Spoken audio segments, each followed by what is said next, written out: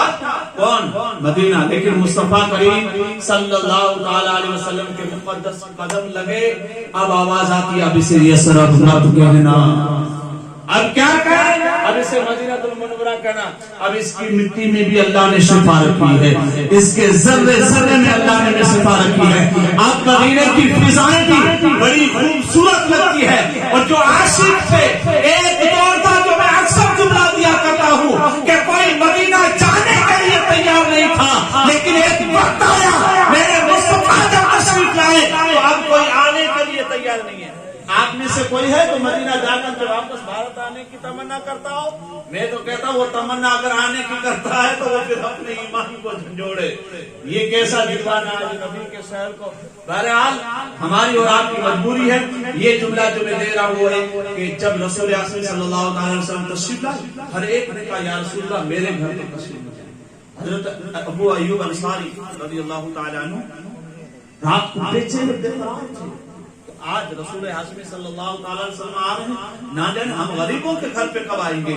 لیکن انہیں پتا نہیں تھا کہ یہ وہ نبی ہیں جو غریبوں کو سہارا دینے والے نبی ہیں، غریبوں کے چارہ بن کر کے آنے والے نبی ہیں. بہرحال ہر ایک نے اپنی اپنی طرح سے دعوتیں پیش کی. میرے آقا صلی اللہ علیہ وسلم نے دیکھا دیوانوں کا ہجوم زیادہ ہے, ہر ایک کی تمنا ہے کہ میرے گھر پہ جائے. میرے آقا نے فرمایا اے لوگوں, میں کسی کا دل توڑنے کے لیے نہیں آیا ہوں, میں لوگوں کے دلوں کو توڑنے کے لیے آیا ہوں. میں اپنا فیصلہ اپنی اٹھنے پر چھوڑ دیتا ہوں.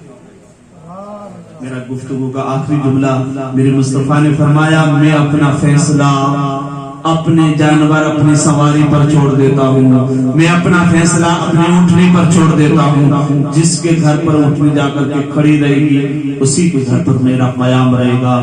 قربان جائیں قسمت پر حضرت ابو ایوب انصاری رضی اللہ تعالیٰ عنہ کی پاک ذات پر کہ آپ صلی اللہ تعالیٰ علیہ وسلم کی مقدس جس پر سوار تھے وہ سواری وہ اونٹنی حضرت ابو ایوب انصاری کے گھر پر جا کر کے رکی, اس لیے کہ یہ وہ مکان تھا جو مصطفیٰ کے لیے بنایا گیا تھا.